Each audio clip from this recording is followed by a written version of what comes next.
Айланайын эркектер чын-чынына келгенде аялды, сен өз аялыңды башка аялга теңөө, ошого салыштыруу бул жакшы нерсе эмес.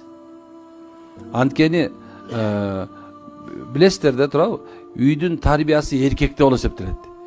Ошол себептен кыргыздар айтат, эшегине жараша тушагы деген. Сен кандай болдуң, аялың ошондой болду. Демек, эмнекен ал эркек дагы көчөдөгүлөрдөн жакшыраак эмес. Өзүң да көчөлөрдөгүнөн жакшыраак эмессиң. Ушундай. Демек, пайгамбар саллаллаху алейхи вассалам айтат, ал кандай эркек дейт. Күндүзү аялын сөгөт, сагат, сабайт дейт. Кечинде кучактап сүйөм деп жатат деген. Кандай эркек деген? Ушундай да болобу деп айткан.